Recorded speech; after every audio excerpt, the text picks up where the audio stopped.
5 bells. Stand by all stations. Attention, all districts. A 5-alarm fire. 5 bells. Move in immediately. That's it. Let's roll. Let's go. Firefighters.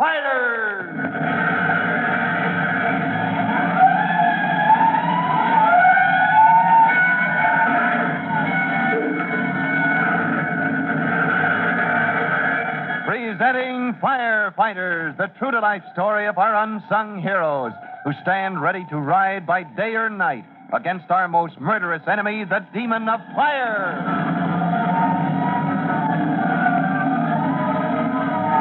In just a minute, we'll drop in at Fire Station headquarters, where Tim Collins and his young brother Jimmy are looking over the display of articles Jimmy and the rest of the junior firefighters have gathered for the Firefighters Antique Sale. Chief Cody has let the boys store and display the antiques at headquarters station until the sale, and today Jimmy is showing his big brother the collection, neither of them realizing that they are suddenly to have their attention switched from antiques to a baffling mystery. We'll learn more about it just as soon as we hear this important message.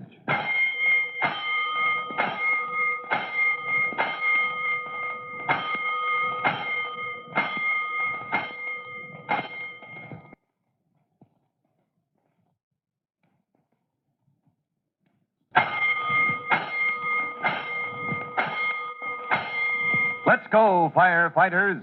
Let's go to headquarters station where Tim Collins, on his day off, is being shown the accumulated treasure of antiques which are on display at the fire station, waiting the junior firefighters' sale. His guide on this conducted tour is his young brother Jimmy. Although they don't realize it at the moment, they're about to be jolted out of this innocent pastime by one of the most incredible mysteries the fire department has ever known. But right now, Jimmy is saying to Tim. And over in this corner, we have... Weighing 27.5 pounds, wearing a purple shade, a fine Victorian table lamp. All right, so you're feeling good because this is your day off. But can't you let me show you this swell collection of antiques? Well, sure, Jimmy. I think they're fine. You kids have done a great job rounding up all these broken down pieces of furniture. Oh, there you go again. They're not broken down, they're antiques. And the junior firefighters stand to make a nice profit when we sell them. I know it, Jimmy. I'm just kidding you. I know a lot of them are valuable, too. I ought to, after the business with that jade snuff box. Yeah, whoever would have thought that was worth thousands of dollars? Yeah. Was Mrs. Wilcox glad to get it back? Oh, she was tickled to death. She even cried a little. I guess she can really use the money. Yeah, it is a nice thing to have around. Say, Jimmy, where's the chief, I wonder? I just noticed his car's out. He's out on a fire, probably. Which reminds me, something's been bothering the chief lately. He looks worried. Yeah? Well, I hadn't particularly noticed. Are you sure? Well, something's wrong, I know.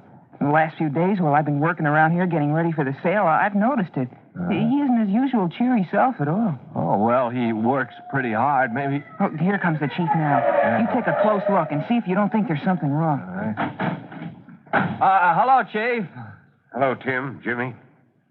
What are you doing down at headquarters, Tim? Isn't your duty rescue?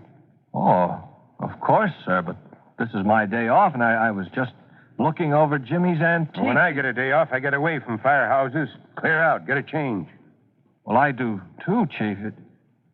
Say, do you mean you don't want me around headquarters? Oh, of course, Tim, don't mind me. I'm afraid I'm not myself these last few days. You're always welcome around here, and you know it. Oh, well, thanks, sir. I'm sorry to hear you're not feeling well. Oh, my health's all right. Nothing wrong with that. It's just... Well, I might as well tell you, Tim, I'm baffled. Yes, sir. What seems to be the trouble? Baffled and worried. During the last 3 days, Tim, there have been 3 fires. All of them origin unknown. Oh, gee, that is a little unusual, isn't it? Usually there's some clue as to the cause. Isn't that right, Chief? Yeah, most every fire has a known origin, or if it's not exactly known, you can deduce how it probably started. Yes, sir. And these 3? Not a whisper of a clue, not even a hint. Huh. To add to the mystery, today, just now, I've come from another fire. Origin unknown. Oh, gosh, weren't there any witnesses or anybody who might have seen something? Not a person. This last was in the bedroom. Whole room ablaze when we got there. Woman of the house in the basement. No open fires, no electrical appliances on, nothing. And that's the cause of your feeling out of sorts, huh? It's got me plain buffalo, Tim. Never saw anything like this before. 4 completely baffling and mysterious fires. Well, Chief, could it be an arsonist? I'm beginning to think so, Tim. Well, there's none of the usual characteristics of a firebug's work around these blazes. It just seems to spring up like magic. Why, in this last... Uh-oh, another one in your district, Chief. Yeah, Cherry Hill section. Yes, sir. Let's roll! You want to go along for a ride, you Collinses? Gee, could we, Chief? Sure, hop in my car. And I just hope that this call is a nice, uncomplicated brush fire set by some thoughtless old woman. Rolling to the Cherry Hill section, the chief lets the big car nose its way easily through the traffic, all the time thinking not of the fire he's riding to, but of the 4 unexplained mystery fires that are beginning to haunt him like a bad dream. As he pulls up to a small one-family house in the residential district, the engine company already has a ladder up to a back porch roof, which is a massive flame. Gee, this is quite a blaze, huh, Chief? Yeah, but the boys will have it under control. Just a roof fire. Better get a ladder up on the other side, too. Yes, sir. She could be a quick burner, an old frame house like that, but luckily she didn't get much of a start. Yeah, they'll knock her down in no time. Yes, sir. Get a charge in that line there. Oh, here comes water, Chief. Oh, boy, it makes me itch to get in there, seeing the old stream hit that blaze. Want to get back to an engine company, Tim? Well, sir, I like rescue fine, but... But you're an engine man at heart. I know. So was your father, Ben. Well, looks like that about does it. Yes, sir. The boys really licked that one in a hurry. Now, let's take a look and see if we can find the cause. Uh-huh. And if this one is origin unknown, I'll be ready to turn in my helmet. Well, the chief is really disturbed about this strange series of mystery fires. Almost seems to expect another even before he makes an investigation. As the engine company overhauls, the chief carefully looks over the remains of the half-burned roof. He questions Mrs. Tupper, the owner of the house, interviews neighbors next door, and then returns to the fire, pokes around among the charred shingles and boards, and finally climbs down the ladder and walks over to Tim and Jimmy, who have been watching the investigation.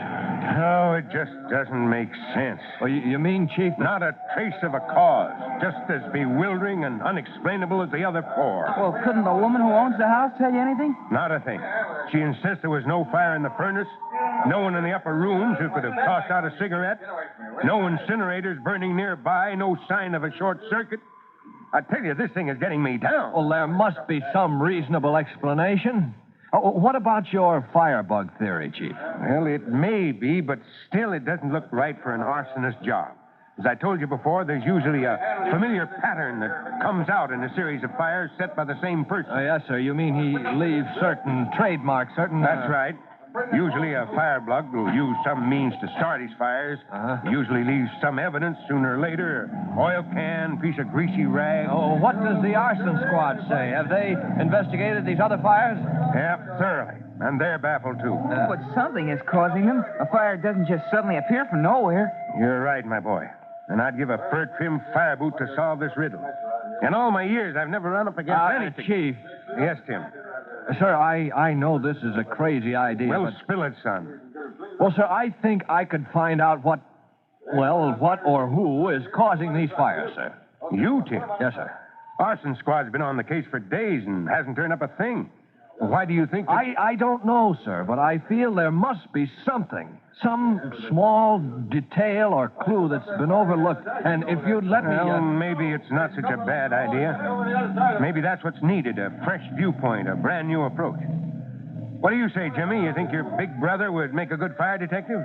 Well, he's pretty good at ferreting out where I hide my candy at home. Yeah, I believe it's worth a try.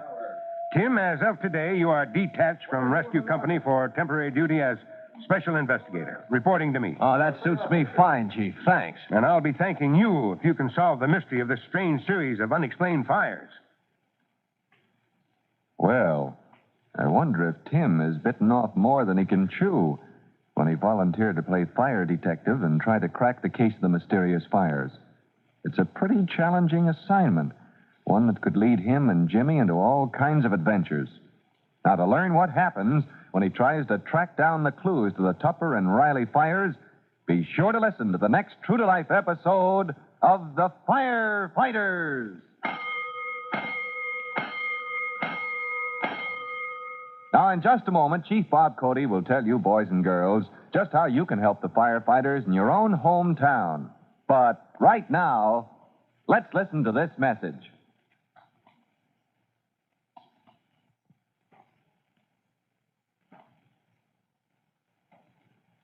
And now, boys and girls, here's Chief Bob Cody with a very special notice for all of you in the Firefighters Brigade. Chief Cody. Hello, boys and girls. Most of you know already how to report a fire, but it bears repeating. Now, here are 3 important things you should do now before a fire. First, learn the location of the nearest fire alarm box. 2, know how to turn in an alarm by telephone. 3, keep the fire department telephone number posted in plain sight next to your phone. Well, that's all for now. Till I drop in next time, so long. Fire Chief Cody and the young rookie fireman Tim Collins will be back on the same station the next time you hear... That's it. Let's roll!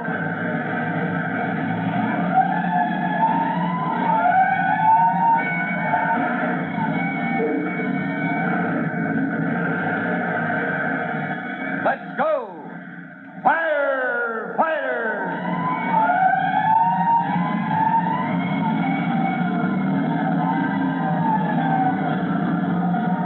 Firefighters is a copyrighted feature of William F. Holland Productions.